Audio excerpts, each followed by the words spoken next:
할렐루야. 자, 우리는 사시겠습니다. 잘 되고 있습니다. 예배는 축복입니다. 다시 한 번 더, 예배는 기적입니다. 믿습니까? 다시 한 번 더, 예배는 사랑입니다. 예배를 드리면 하나님의 사랑을 받는 느낌이 들지 않습니까? 포근하고 여기가 안전한 곳이구나 하는 그런 안도감이 생기지 않습니까? 그 예배를 드리다 보면은 그 하나님의 마음을 알게 되고 또 나를 향한 하나님의 계획과 뜻도 예배 속에서 알게 되어집니다. 예전부터 우리가 했던 말이 있습니다. 자주 믿음의 선배들이 예배에 성공하면 인생에도 성공한다 했습니다. 아멘, 아멘. 예배 성공 없는 인생에 성공이 없다고 했는데 오늘 예배를 성공시키면 우리 인생이 성공할 줄로 믿습니다. 신앙생활을 해가다 보면 어느 지점에서부터인가 주시기만 하는 줄 알았던 하나님께서 갑자기 태도를 바꾸시고 우리에게 무언가 충성과 헌신을 요구하시는 지점을 만날 때가 있습니다. 우리가 굉장히 당혹스러워하는 부분이죠. 또 그리고 갈등하고 또 고민하는 부분입니다.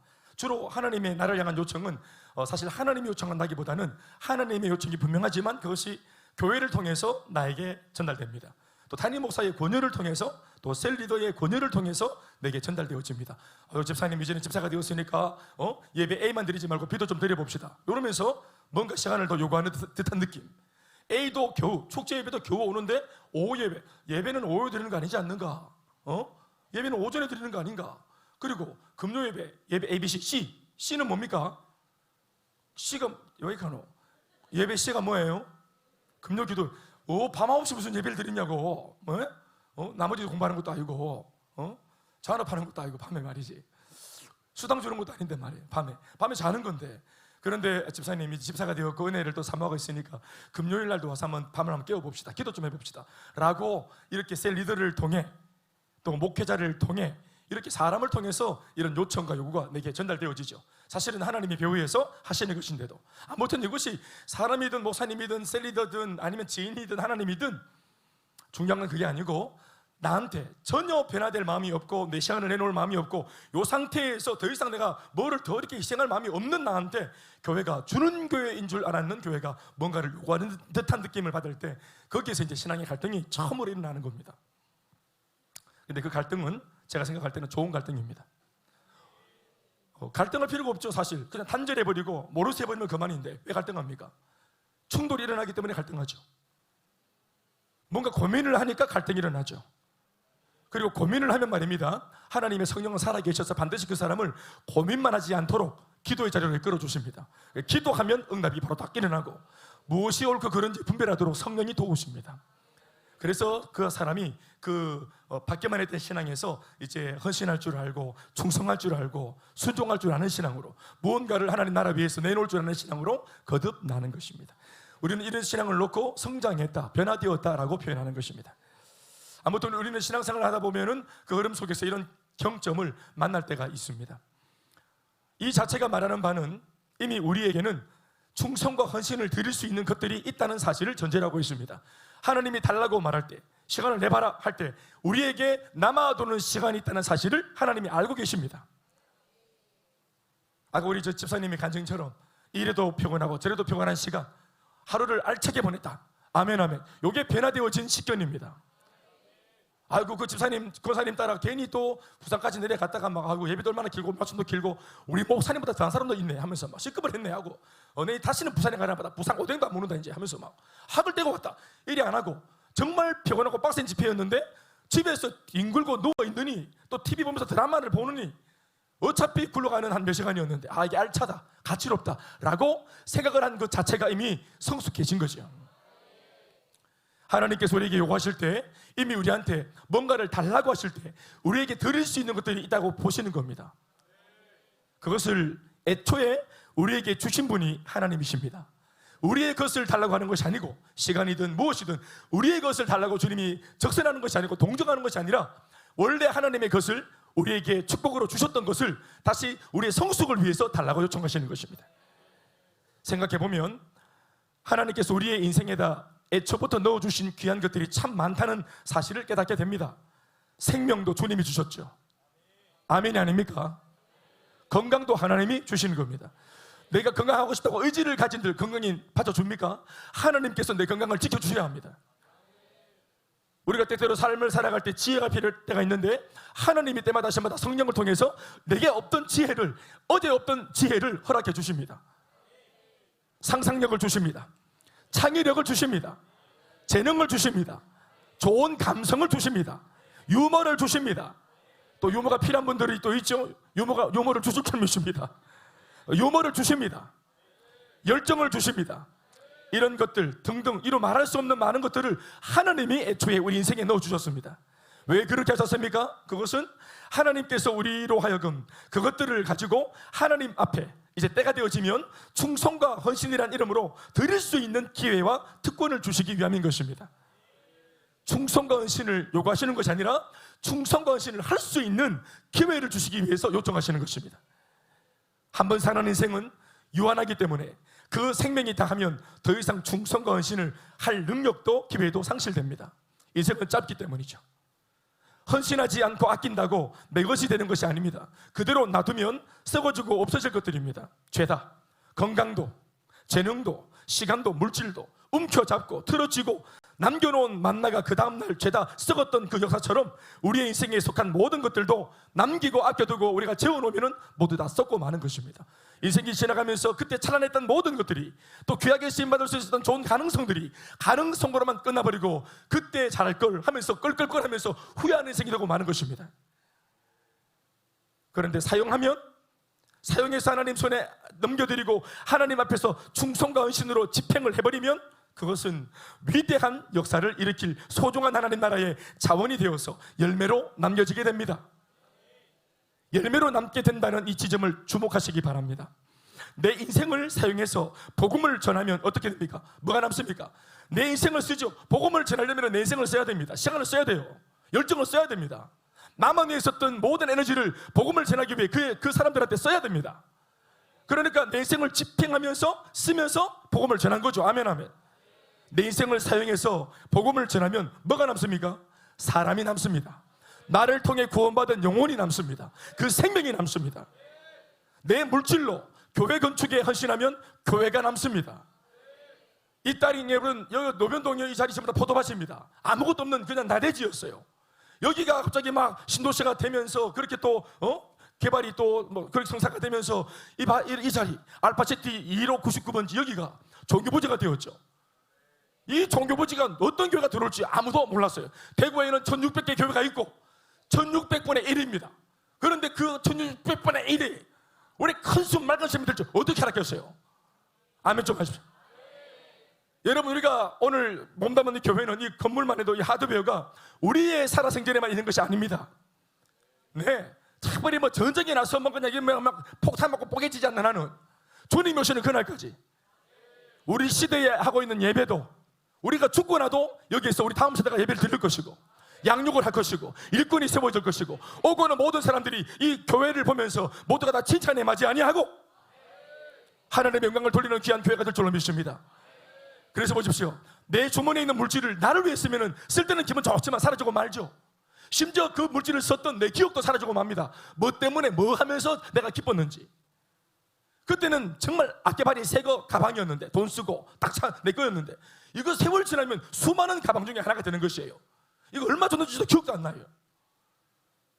그러니까 이 물질을 올곧게 쓰면 집행하면 이 건물이 남아 자자손손 우리 계보를 이어 우리 후손들까지도 이 교회 눈에 보이는 이 교회 몸을 담는 이 교회에서 보장을 받고 보호를 받고 주님 나라 위에 오늘 우리 정영미 집사님의 간증처럼 이런 간증을 해대는 사람들이 일어날 것입니다. 이곳에서 대답하십시오. 내 물질로 교회 건축에 헌신하면 뭐가 남습니까?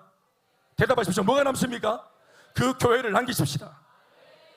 내 건강과 체력을 다하여 양육을 하면 일꾼이 남습니다. 그 일꾼을 세울 때는 정말 피가 마르고 애간장이 녹고 섰다 싶으면 자빠지고 섰다 싶으면 자빠지고 정말 애간장이 녹는데 그러나 힘을 다해서 넘어지는 속도보다 쏟아붓는 에너지가 더 할 때 아멘 아멘 10번 넘어지는 거 20번 이렇게 세워갖고 에너지를 다 쏟아서 진액을 쏟아서 세워놓으면 뭐가 남습니까? 양육하는 사람은 지인에게 쏟아져서 그렇게 막 파리해지고 늙어가지만 그러나 여러분 변화가 남지요. 변화된 여러분들이 남죠. 이런 간증을 하는 정념이 집사가 남지 않습니까? 그러니 여러분 이거 아껴야 되겠어요? 아마 저 같은 사람 양육하라고 에너지가 더 충만하고 이렇게 목회한다고 에너지 안 썼으면 저는 정말 하루 종일 축구했을 겁니다. 그 힘으로 체력도 얼마나 좋아가지고 막 진짜 옛날에 한 자리 서가지고 양육을 8시간 했어요. 주여 무슨 지고 올해 상반기 양육훈련 그런 일은 없을 거예요. 제가 지금 한 가지 컨퍼런스 때부터 은혜를 저도 받아가지고 마음에 강력하게 성령이 도전하고 계시는 것이 있어요. 지금 누구한테도 말하지 않았고 아무한테도 말하지 않았고 유일하게 제 아내한테만 어제 살짝 말을 했어요. 어제 살짝 살짝 제가 지키지 못할 약속이 될까 봐. 근데 오늘 또 정연미 집사가 방점을 찍어버렸네. 목사님 양육을 기다린다고. 세상에 오늘 주님 오심을 기다리며 찬양을 했는데 목사님 양육을 기다리며. 그래서 제가 이번에 상반기 양육 전체를 한번 해보려고 생각을 하고 있습니다. 토요일 날 한 반은 담임 사모가 하고 나머지 양육반부터 다 전반을 제가 한번 해보려고 합니다. 상반기 제가 전반을 다 한 것이 한 7년 전 8년 전인데 그 뒤로 이제 제가 체력이 꺾이는 바람에 지금은 변질됐습니다. 그래서 한 3개 정도 4개 정도 하고 있는데 또 그렇게 또 많이 맡겼죠, 강사들한테. 그런데 이제 상간에 많은 또 새로운 뉴페이스들도 많이 오시고 또 교회의 역사나 또 그 어떤 뿌리를 잘 모르시는 분들도 계시고 돌아듣고 이러시니까 그래서 이것을 좀 말씀의 은혜로 또 성령의 기름 부으심이 그 양육에 임한다면 이걸 좀 소개하면 참 좋겠다 하는 마음 때문에 지금 이런 제가 하나님으로부터 압박을 받고 있습니다. 그리고 오늘 저는 또 예측하지 않았으나 원고에도 없는 말을 하고 있어요. 또 이렇게 기도해 주시면 또 은혜 주시면 한번 도전해 볼 거니까 기도해 주시면 좋겠습니다. 하여튼 이렇게 에너지 안 쓰면 뻘짓한다, 김 목사도. 네. 그럼 여러분들 남편 집에 못 갑니다. 축구가 끝나야 집에 가기 때문에. 그런데 사형에서 하나님 앞에 충성과 헌신으로 집행을 하면 놀라운 열매가 생긴다는 사실을 믿으시기 바랍니다. 그러니 충성과 헌신은 그 사람에게는 기회입니다.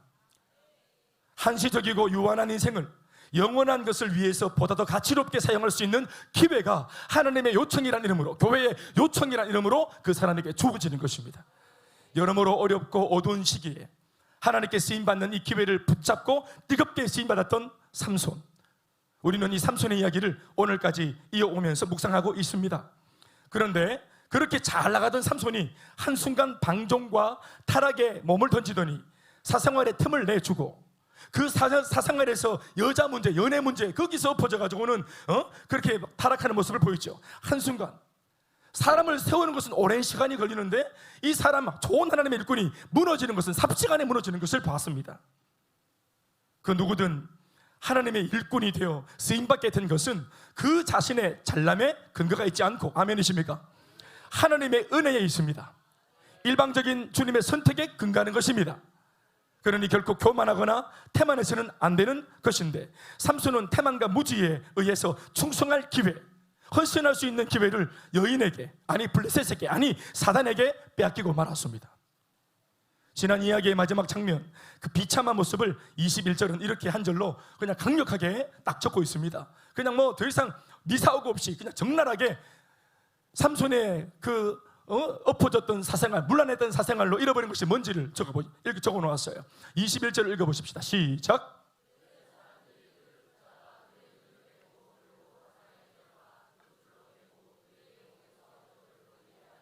우리는 세 가지를 주목해야 됩니다. 블레셋 사람들이 그를 붙잡아 이 삼손을 붙잡을 때 이미 여기는 안 잡고 있지만 이미 뭐가 밀렸어요? 뭐가 밀렸기 때문에 힘이 사라져서 잡힌 겁니다. 뭐가 밀렸습니까? 이미 머리가 밀렸습니다. 그리고 잡혀서 그의 두 눈이 강제에 의해서 눈이 뽑힙니다. 그것도 모자라서 심지어는 놋줄로 매고 그에게 그 삼손이 나귀처럼, 가축처럼, 짐승처럼 맷돌, 지금 우리가 말하는 콩 가는 맷돌이 아닙니다. 이 맷돌은 거대한 맷돌입니다.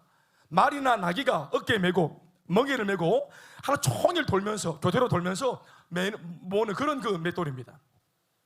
짐승이나 매는 맷돌을 돌렸단 말입니다. 머리 밀리고 눈이 뽑혀 맷돌을 돌리는 모습은 한낱 가축과 짐승의 모습입니다. 삼손이 타락해서 거기까지 내려간 거예요. 한때 빛나게 한 민족, 자기의 민족을 구원할 수 있었던 사사였던 삼손이 추락할 때, 나락으로 떨어질 때 심지어 어디까지 갈 수 있는지를 보여주는 대목입니다. 어제의 신앙으로 오늘을 보장할 수 없습니다. 아멘이십니까? 오늘은 오늘의 신앙이 필요합니다. 오늘은 오늘의 은혜가 필요합니다. 이것이 삼손 이야기, 그 대서사에 만약 이것이 마지막이라고 하면서 이대로 끝이 나버리면 얼마나 어떡할지 모르겠어요. 하나님의 은혜를 팔아치운 이 어리석어 실패한 사명자의 모습이 이대로 눈 뽑히고 맷돌 돌리는 모습으로 이렇게 끝이 되면 사실상 삼손을 닮아 있는 우리 자신은 솔직히 두렵다는 마음이 드는 게 사실입니다. 삼손만 안 그래요. 우리도 그러니까. 삼손만 사생활이 그렇게 약했습니까? 우리도 한쪽으로는 사명을 외치지만 우리도 솔직히 사명 이외에 사생활이 약합니다. 그럼 사생활이 약한 모든 사람들은 다 머리 밀리고 눈 뽑혀야 됩니까? 그래서 삼손의 이 예가 이렇게 끝나면 이 말씀을 읽는 독자인 우리들이 굉장히 부담이 생기는 거예요. 그게 우리의 모습일까 봐. 한때 셀리더로 섬기다가도 눈 뽑히고 머리 밀리갖고 맷돌 돌리고 있고, 또 한때 막 국장이고 또 난다 긴다 하고 단기 선기도 갔다 오고, 한때 막 가슴에 불을 붙이고 한 손에는 보험 들고 한 손에는 또 뭐 들고 하면서 막 이래가 막 들고 가면서 막 한때는 막 찢었던 사람이 지가 찢기가지고 이렇게 막 눈 뽑히고 맷돌 돌리고 그렇게 되겠습니까? 지금도 이렇게 조는 사람 졸면서 맷돌 돌리고 있는데 몇 방기 더 돌리면 국물 나온대. 조심해야 돼. 가뜩이나 부족한 중에 사역을 하고 있는 입장이라 삼손의 이런 이상한 말로가 내 모습일까? 이 말씀이 여기서 끝나버리면 참 두렵기 그지 없습니다. 그런데 우리가 독자로서 이런 생각을 마치 하고 있을 것을 놓고 우리를 배려라도 하듯이 이어지는 딱 한 구절의 말씀이 오늘 우리 모두에게 복음이 되어 우리의 굳은 마음을 녹여줍니다. 22절을 곧장 읽습니다. 다 같이 시작. 그의 머리털이 밀린 후에 다시 자라기 시작하니라. 다시 시작. 그의 머리털이 밀린 후에 다시 자라기. 한번 더 읽으세요. 시작. 사랑하는 여러분, 머리털 다시 납니다. 밀린 머리털 다시 나기 시작합니다. 이 말씀은 구약 성경 안에 기록된 수많은 말씀 중 가장 복음적인 표현이 아닐까 싶은 그런 마음이 저 자신에게 생기더라고요. 이건 진짜 복음 중에 복음이다. 아멘 아멘. 머리가 밀리면 사실상 끝난 거 아닙니까? 나시리는 하나님과의 약속을 상징하는 이 머리를 밀었다는 것, 그것도 기생에게 그냥 농간에 의해서 속아 넘어가서 그 밀당의 유혹에 빠져가지고 그냥 뭐 죄짓다가 하나님의 위대한 자기만의 은밀한 은혜를 그렇게 팔아치우고 가정을 팔아치우고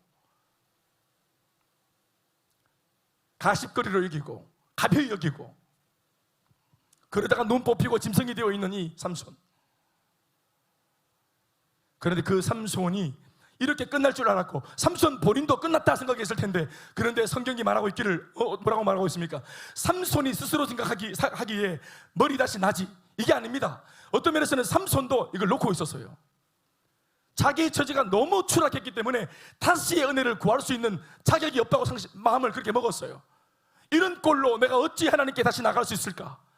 비록 하나님께서 용서하시는 주님일지라도 이런 내 모습까지 용서할 수 있을까? 하고 스스로도 자기를 단죄하고 정죄하고 용서치 못하는 그런, 그냥 내 같은 것은 짐승으로 살아도 할 말이 없어.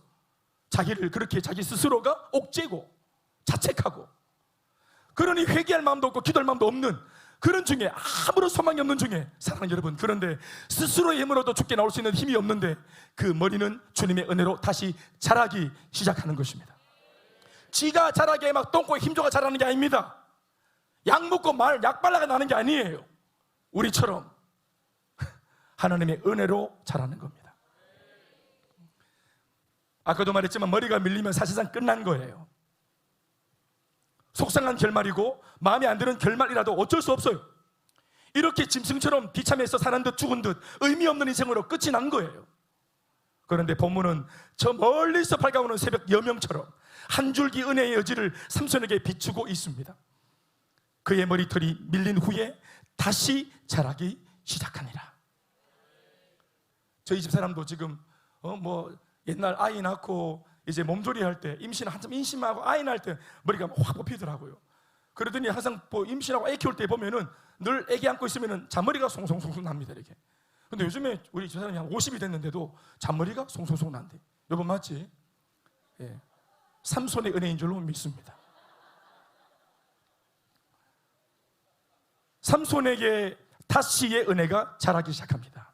이거 머리털 아닙니다. 여러분 정신 똑바로 차리고 들으소. 머리 얘기하니까 머리인 줄 아십니까? 머리가 아닙니다. 은혜입니다. 결렬되고 단절되고 끊어진 하나님의 관계입니다. 우리가 팔아먹었는 거 주님이 다시 복구시키고 있는 것입니다. 이것이 바로 하나님의 은혜입니다. 제가 이번 추석 명절 연휴 때, 설 명절 연휴 때 우리 가족들하고 다 같이 영화를 하나 봤습니다. 이거 지금 저 한참 상영 중인 영화라 스포가 될까봐 참 사실 좀 미안한 마음이 있지만, 그러나 설교에 제가 응용하려고 좀 제가 얼마를 좀 인용하겠습니다. 영화 하얼빈을 봤어요. 이또 히로부미를 저격하는 안중근 의사의 그 상황을 이제 다시 입체적으로 재조명해서 그렇게 서사로 만들어 놓은 영화를 봤습니다. 독립운동을 이어가던 과정에서 혼자 살고자 도중에 일제에 밀정이 된 한 독립군이 있었어요.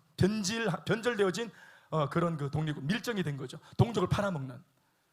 반복되는 일제의 공격 속에서 뭔가 문제가 있다. 우리의 일정이 뭔가 팔려가고 있다. 우리 중에 밀정이 있는 것 같다. 후에 동료들에 의해서 그 사람이 변절한 밀정임이 밝혀졌을 때 이를 두고 안중근이 그를 죽여야 한다고 주장하는 동료들에게 했던 말이 기억에 남습니다. 이렇게 말을 합니다. 영화에서. 스포입니다. 죽이지 말고 살립시다. 극복할 수 있도록 그에게 시간을 줍시다. 멋있는 명대사입니다. 저는 이 대사가 마음에 들어왔습니다. 죽이지 말고 살립시다. 저 죄 지은 예수를 팔아먹고 주일 예배를 팔아먹고 밀정이 된 저 앞잡이 모든 사람들이 다 한 목소리로 죽여야 된다고 변절자라고 하는데, 용서할 수 없다고 말하는데, 당장 저 셀리도 파면시켜야 된다고 말하는데, 탄핵을 했다고 말하는데, 그때 이 안중근 의사가 하는 말이 마치 하나님의 음성처럼 죽이지 말고 살립시다. 극복할 수 있도록 그에게 시간을 줍시다. 여러분, 우리에게 주신 하나님의 말씀 아닙니까?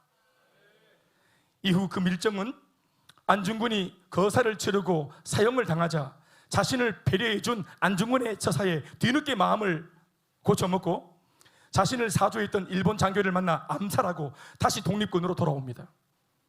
안중근이 준 기회를 잡고 다시 의로운 목적을 위해 자신의 삶을 집행하고 충성하고 순종할 수 있는 그 좋은 기회를 다시 되찾은 것입니다. 돌아온 것입니다. 다시 머리가 난 것입니다. 사명과 은혜를 팔아먹고 심지어 그 귀한 것을 주신 자신의 스승 되신 주님마저 등지고 돌아섰던 그 시절 예수님의 12제자들을 생각해 보십시오. 그런 배은망덕한 제자들을 향해 주님께서 스승으로서 내리신 결정이 무엇이었습니까? 그 제자들을 찾아가서 응징하는 것이었습니까? 보복하는 것이었습니까? 아니었습니다. 그들을 다시 한 번의 은혜로 회복시켜서 또 다시 역사의 중심에 세우는 것이 주님의 배신당하고 상처받았던 주님의 결정이었습니다. 다윗의 경우를 생각해 보십시오. 한순간 찰나의 욕정에 눈이 멀어 돌이킬 수 없는 죄를 짓고 심지어 죄를 자기가 이 정욕대로 살기, 정욕을 풀어내기 위해서 한 짓이 뭐예요? 한 가정을 파괴한 가정 파괴범이 되어버린 다윗 왕이었어요. 일국의 왕이 그런 추잡한 죄를 지었으니 이것이야말로 요즘 같으면 진짜 탄핵감이죠. 그러나 그의 진심 어린 애통과 통해와 자복을 지켜보신 하나님의 결정은 다시의 은혜로 그를 회복시켜 역사의 중심에 성군 다윗으로 세우는 것이었습니다. 여러분 이걸 잊지 마십시다. 끝난 것 같으나 언제나 하나님 편에서는 다시 한 번의 은혜가 있습니다. 여러분 기회를 주시는 것은 시간이 지나면 다시 기회가 주어지는 것이 아니에요. 절로 주어지는 것이 아닙니다. 기회라는 것을 주시는 주체가 계십니다. 주셔야 받을 수 있는 것입니다. 그 기회를 주시는 분이 하나님이십니다. 돌이킬 수 있는 기회, 사랑할 수 있는 기회, 다시 용서할 수 있는 기회, 돌아갈 수 있는 기회, 쓰임받을 수 있는 기회, 이것을 하나님께서 은혜의 문을 여시고 한때 당신이 정한 그 시간에 그때 이 기회를 주시는 겁니다. 그리고 이 기회는 지나갑니다. 그러니 주신 기회를 붙잡는 것이, 내 것으로 만드는 것이 영민한 성도입니다. 머리가 다시 날 때 붙들어야 합니다. 요한계시록 2장 2절에서 5절 말씀을 보시면 초대교회 계시록에 기록되어져 있는 초대교회 소아시아교회 7교회 중에서 잘 나가다가 중간에 도중에 자빠졌던 에베소 교회 성도들을 향해서 부활하신 주님이 이렇게 당부하는 말씀이 적혀 있어요. 똑같은 맥락입니다. 다시 머리가 회복할 수 있다고, 그 머리가 날 때 기회를 잡으라고 돌이키라고 주는 말씀인데, 읽어보시죠. 2절로 5절까지 시작. 내가 네 행위와 수고와 네 인내를 알고 또 악한 자들을 용납하지 아니한 것과 자칭 사도라 하되 아닌 자들을 시험하여 그의 거짓된 것을 네가 드러내는 것과 또 네가 참고 내 이름을 위하여서 견디고 게으르지 않은 것을 내가 다 안다. 주님이 다 아신대요. 할렐루야. 그런데 너를 책망할 것이 그런 중에도 하나 있다. 그건 뭐냐? 너의 처음 사랑을 버렸다. 너무 건방져졌다. 처음은 은혜로 시작했고 겸손으로 시작했는데 일이 잘 풀리고 사역이 잘 되고 처음에는 주님 때문에 주님 덕분에 하다가 나중에는 나도 하지, 나도 했지. 내가 살아나고 자아가 살아나니까 처음에 출처를 잃어버린 거예요. 사역의 출처, 내가 사역자로 쓰임받고 있는 이 출처를 잃어버린 겁니다. 내가 있다고 생각하는 겁니다. 그래서 주님께서 불꽃 같은 눈으로 보시기를 네가 처음 사랑, 바로 사역의 뿌리를 놓쳤다. 신앙의 뿌리를 놓쳤다. 나로 말미암았다는 사실을 네가 놓쳤다. 그런데 이렇게 뿌리를 놓치고 처음의 사랑을 잃어버린 첫 사랑을 회개하고 돌아선 이 엄청난 지금 죄를 짓고 있는 에베소 교회를 향해서 주님이 내리신 결단이 뭔지 아십니까? 5절 말씀이에요. 계시록 2장 5절 시작. 그러므로 어디서 떨어졌는지를 생각하고 회개해서 처음 행위를 가져라. 다시 한번 하십시다. 그러므로 어디서 떨어졌는지를 생각하고 너를 돌아보고 생각하고 회개해서 다시 돌아와라. 여러분, 다시 한 번의 은혜입니다. 밀리고 잘린 머리털이 다시 나도록 주님이 은혜와 기회를 주시는 것입니다. 지금 현재 우리 교회는 오늘 대표 기도했던 목 집사님이 기도했던 대로 장례가 진행 중입니다. 여러분 다 아실 겁니다. 13살 어린 우리 중학교 1학년 이제 2학년 올라가는 어린 찬민이를 어제 막 천국에 보내고 슬픔 중에 있는 한 가정을 품고 같이 기도하는 중에 있습니다. 교회는. 저는 사실 어제 밤새도록 한숨 자지 못하고 긴 밤 내내 기도했습니다. 안 자려고 한 것이 아니라 잠이 안 오더라고요. 밤새도록 못 잤습니다. 1분도 1초도 잠이 안 왔어요. 맨정신으로 또렷하게 밤을 그냥 꼴딱 누워서 꼴딱 보냈습니다. 행여나 잠이 올까 뒤척여도 잠이 안 오고. 그래서 이번 설에 우리 어머니가 야야 대현아, 엄마가 요즘에 밤새는데 잠이 안 온다. 야야, 어떤 약을 먹는데 약이 세서 그런가 잠이 안 온대. 제가 했던 말이, 아들이 그러면 어머니 그래 좀 마음을 평안하게 가져 보이소, 기도해드릴게 이래 해야 되는데, 어머니 밤에 잠이 안 오면 하나님께서 기도하라고 잠 안 오게 하는 거예요. 말씀 읽고 기도하이소. 얼마나 매정합니까 이 아들 너무 자식이. 그런데 내가 했던 말이 기억이 납니다. 오늘 새벽에 말씀을 읽고 기도하고 하나님 뭔가 나한테 대화를 걸고 계시는구나, 기도를 시키시는구나, 이걸 제가 알게 됐어요. 제가 했던 말이 떠오르면서. 그래서 제가 밤새 기도했죠. 이 가정을 위해서 기도했습니다. 사랑하는 우리 찬민이의 장래가 이뤄지는 장래가 되지 말고 얻어지는 장래가 되고, 비워지는 장래가 아니라 채워지는 장래가 되고, 가족들이 하나님과 멀어지는 장래가 아니라 오히려 하나님과 더 밀착되는 장래가 되게 해주십사. 날이 밝기까지 기도했습니다. 이 아들의 죽음이 남는 게 없는 허무한 죽음이 되게 해서는 안 된다고 생각을 합니다. 이것 또한 제가 기도하는 중에 마음으로 깊이 묵상한 겁니다. 먼저는 가족들 모두가 아들의 이 장례를 통해서 달라지는 열매가 있어야만 합니다. 아들아, 너로 인해 우리 가족들이 이전에는 불가능했던 결단과 각오를 하고 각성하여 이렇게 변화될 수 있었노라. 아들에게 말할 수 있게, 아들한테 말할 수 있는 게 있어야 합니다. 장래는 충격이죠. 그러나 그런 충격을 통해서 각성한 흔적들, 각성해서 바뀌어진 내용들, 그래서 감사하여 아들아 고맙다라고 말할 수 있는 그 남는 것이 있도록 만드는 장래가 되어야 합니다. 그래서 아들의 흔적을 이내 곧 잊어버리고 마는 머리나 이내 곧 식어버리고 마는 가슴에 새기지 말고 실제로 변화된 삶과 변화되어진 행실에 새겨야 하고 남겨야 합니다.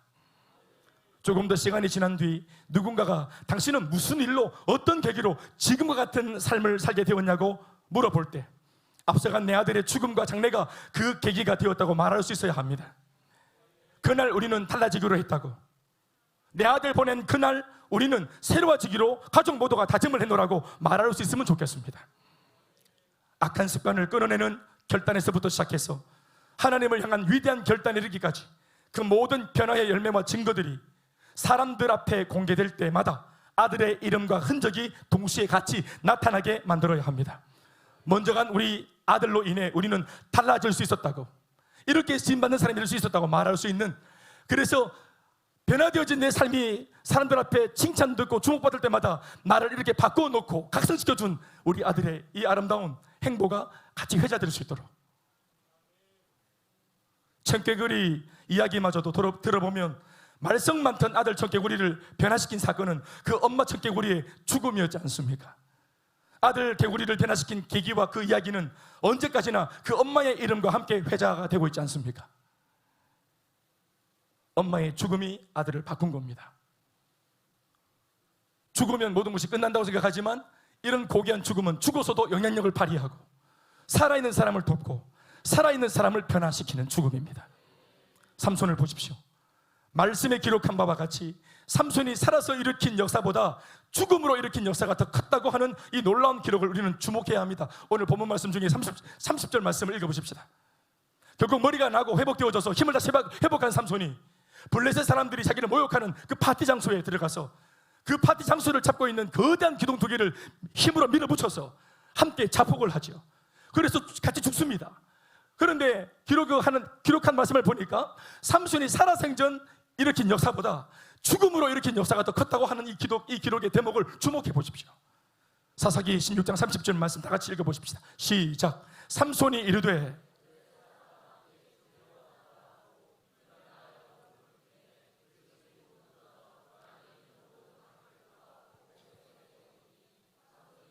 삼손이 죽을 때 죽인 자가 살았을 때 죽인 자보다 더욱 많았더라. 살았을 때 쓰임받았던 그 위대한 영향력보다 죽었지만 오히려 큰 영향력을 미치고 하나님 영광 받으시고 역사를 일으키고 민족을 구원하고 대적을 물리치는 귀하게 쓰임받는 죽음이 되었다는 사실을 본문이 기록하고 있는 것입니다. 죽어서도 여전히 영향력을 미치는 인생일 수 있으면 참 좋겠습니다. 그 사람처럼은 절대 살지 말아야지 하는 부정적으로 회자되고 거론되는 인생 말고 그 사람처럼 살고 그 사람처럼 믿고 그 집사님처럼 쓰임받는 인생을 살아야겠다고 후손들을 다짐하게 만들어주는 그런 삶과 죽음을 만들어가야 합니다. 본질상 죽음이라는 것은 말입니다, 아무것도 하고 싶지 않게 만드는 그런 의욕을 꺾어놓는 그런 이상한 결과를 만드는 것이죠. 죽음의 파장이죠. 이것이 아무것도 하고 싶지 않도록 만드는 거예요. 무기력하게 만들죠. 죽음이 의욕을 상실하게 만드는 것입니다. 그런데 예수 안에서 맞는 성도의 죽음은 결코 허망한 죽음이 아니기 때문에, 아멘, 성도의 죽음은 오히려 더 강력한 각성과 변화를 도모하고 그것을 위해 도전하는 힘을 일으키는 법입니다. 요한복음 12장 24절 말씀이 뭐라고 적었습니까? 내가 진실로 진실로 너에게 이르노니 하늘의 밀이 땅에 떨어져 죽지 아니하면 하늘 그대로 있고 죽으면 많은 열매를 맺겠다 했습니다. 삼손은 비록 한때 부족하고 미숙하고 무지해서 은혜가 깃든 머리털이 밀려버렸고 두 눈마저 뽑힌 이후 마치 한 마리의 짐승과 같이 되어져서 몇 돌이나 돌리는 인생으로 추락한 것이 사실입니다. 의미를 좀 살펴볼까요? 머리가 밀렸다는 것은 은혜를 도둑맞았다는 말입니다. 더불어 하나님과의 관계가 끊어졌다는 말이에요. 또 눈이 뽑혔다는 말은 물리적인 눈 외에도 영적인 눈이 멀어 하나님의 뜻을 분별하지 못하게 되었다는 말입니다. 심지어 결박당한 채 거대한 맷돌을 마치 나귀처럼 짐승처럼 끌게 되었다는 말은 다시 죄의 노예가 되어 고달프고 허무한 삶의 짐을 지고 사는 비루한 인생이 되었다는 사실을 의미하는 것입니다. 총체적으로 무너진 삶이죠. 그러나 이 절망적인 상황 속에서도 아주 조심스럽게 오늘 본문 22절의 이 한 구절이 우리 모두에게 사실 귓속말로 속삭이듯 꼭 기억하고 있으라고 들려주는 소망의 복음의 메시지입니다. 그의 머리털이 밀린 후에 다시 자라기 시작하니라. 낙심한 삼손의 귓가에 주님이 속삭이는 청이에요. 삼손, 소망이 아직 남아있어. 염려하지 마. 두려워하지 마라. 너는 바닥을 찍었지만 모든 상황이 종료되었다고 말하지만 종료가 일어났어도 역사하는 부활의 주님이시니까. 삼손의 밀린 머리털이 다시 자라기 시작했다는 말씀이죠. 삼손은 이미 한물간 태물이라 여겼기에 아무도 그의 머리털 따위에는 관심을 두지 않았으나 아무도 모르는 사이, 관심을 두지 않는 바로 그 바람에 맷돌을 돌리고 있던 삼손의 머리털은 아무도 모르게 하나님의 은혜로 다시 자라기 시작했던 것입니다. 끝난 줄 알았던 하나님의 은혜가 다시 자라기 시작했습니다. 아멘이십니까? 두 번 다시 없을 줄 알았던 하나님의 용서가 다시 자라기 시작했습니다. 이미 끊어진 줄 알았던 주님의 사랑이 다시 자라기 시작했습니다. 사랑하는 여러분, 이 은혜의 머리털이 오늘 우리에게도 다시 자라나기를 축복합니다. 실패한 자리, 끊어졌다고 생각했던 자리에서 하나님의 은혜는 또다시 한 번 더 자라는 줄로 믿습니다. 이것이 바로 우리 하나님 아버지의 나를 향한 본심이십니다. 오늘 시련과 아픔을 겪고 있는 여러분 모두의 삶에 이 하나님의 은혜가, 다시 한 번의 은혜가 삼손처럼 회복되어지기를 간곡히 기도합니다. 오늘 장례를 치르고 있는 우리 찬민인의 가정과 가족들 모두에게도 하나님의 이 다시 한 번의 은혜와 능력이 정령 다시 자라나기를 기도합니다. 아니, 반드시 그렇게 되리라고 믿습니다. 말씀을 맺겠습니다. 제가 나름대로 했던 기도는 이렇습니다. 하나님, 오늘 다시 자라난 이 머리털의 이 이야기처럼 마른 뼈와 같이 소망한 우리의 삶이 다시 뼈가 붙고 살이 붙고 신경절이 회복되어지고 근육이 붙고 피부가 덮이더니 여호와의 군대로 변화되었던 그 에스겔 골짜기의 마른 뼈가 회복되어진 그 사건과 한상이 우리의 이야기가 될 수 있도록 도와주시옵소서. 우리의 삶과 편을 보면 마른 뼈다귀와 같고 뼈 묻은 것 같습니다. 이전에 우리의 원래 형상이 무엇인지 무너져서 흩어진 뼈 조각을 보면서는 상상할 수 없습니다. 맷돌을 돌리는 짐승 같은 삼손을 보면서 이 사람이 과거 사자를 짓고 이 블레셋을 찢었던 하나님의 일꾼이라는 사실을 상상할 수 없습니다. 지금을 보자면 잊혀진 이야기고 과거의 한때 이야기입니다. 추억이 되었어요. 그런데 하나님은 추억이 되지 않도록 오늘 다시 한번 더 불같이 쓰임받는 인생이 될 수 있도록 머리털을 자라게 하시고 소망이 자라게 하시고 응답이 자라게 하시고 기도의 열정들이 회복되게 만들어 주시니까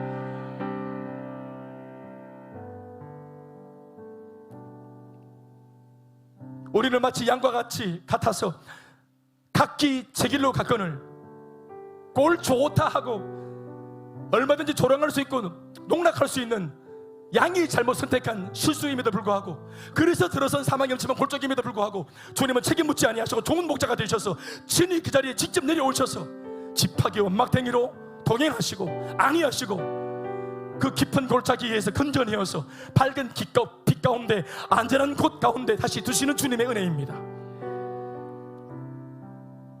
그렇게 우리를 건져내어 주시옵소서. 무덤에서 다시 살아나온 나사로와 같이 우리를 다시 썩어 문드러진 그 무덤 속에서 건져내어 주시옵소서. 정녕 우리가 죽지 않고 살아서 하나님의 이름을 드높이는 간증의 주역들이 되게 해 주시옵소서.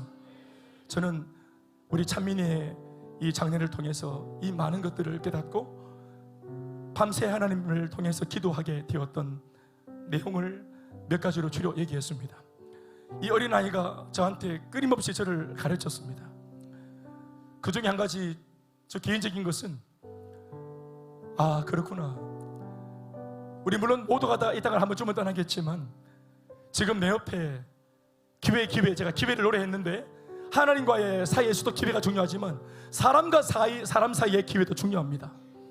현재 내 옆에 있는 내 아내와 남편, 우리의 부모, 자식, 여러분 함께 있는 것이 뭘 의미합니까? 그게 기회입니다. 한 자리에 같이 앉아서 집을 출입하며 학교를 출입하며 이 자리에 머물고 있는 그 모습 그대로가 이미 기회가 주어진 그 자체입니다. 사랑할 수 있는 기회, 더 이해할 수 있는 기회, 용서를 구할 수 있고 용서해 줄 수 있는 기회가 온 겁니다. 저는 특별히 찬민이를 통해서 많이 배웠습니다. 난 새삼스럽게 어제 그래서 우리 아이들은 잘 영문을 몰랐겠지만 우리 아이들 방을 한두 번 제가 이유 없이 영문 없이 기웃거리고 들락거리고 이부자리를 매만지고 아이 침대 옆에 누워있기도 하고 말도 걸고 손도 잡았습니다. 우리 참 담비는 오늘 오전에 입관 예배도 갔다 왔습니다. 담비야, 예배 같이 갔다 오지 않을래?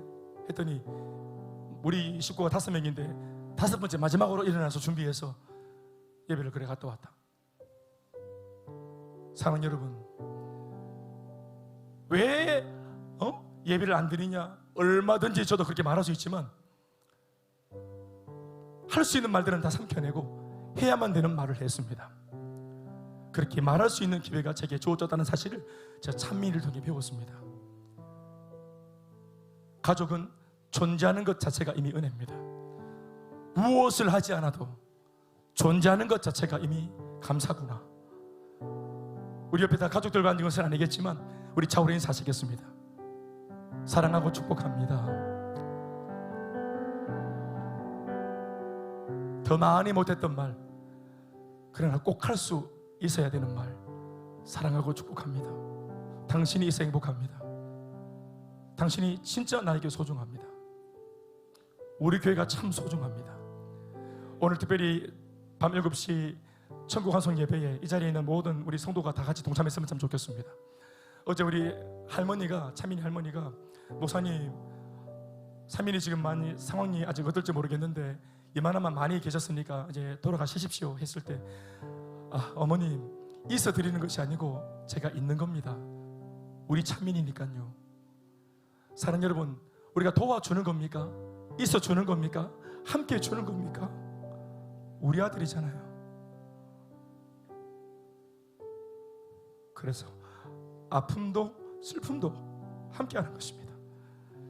가족처럼, 가족가치가 아니라 우리가 구호처럼 해줬던 그 믿음의 고백은 이렇게 누군가가 도움을 필요로 할 때, 그럴 때 우리가 시간을 집행하고, 그리고 내 몸을 집행하고 인생을 집행해서 마땅히 해서 올고든 그 일을 반드시 실천하는 여러분 다 되시길 바랍니다. 이후로 이 가정만 말고 우리 주변의 모든 가정을 향해서, 모든 영혼을 향해서 우리 인생이 그렇게 올곧게 쓰임받았으면 참 좋겠고, 삼손처럼 죽어서 쓰임받는 것도 참 중요하지만 제 개인적인 생각은 그래요. 살아있을 적 요긴하게 쓰임받았으면 참 좋겠다. 오히려 살아있을 적 더 귀하게 쓰임받았으면 참 좋겠다. 왜? 기회니까. 이 기회를 놓치지 말고 꼭 붙들어서 가치 있는 삶을 살아내는 저와 여러분 다 되시길 바랍니다. 우리 22절 다 같이 읽고 마치겠습니다. 함께 22절 말씀 띄워주세요. 자기를 향해서 두 번 크게 외치겠습니다. 시작! 그의 머리털이 밀린 후에 다시 자라기 시작하니라. 한 번 더 시작! 그의 머리털이 밀린 후에 다시 자라기 시작하니라. 아멘이십니까? 모든 영광을 하나님께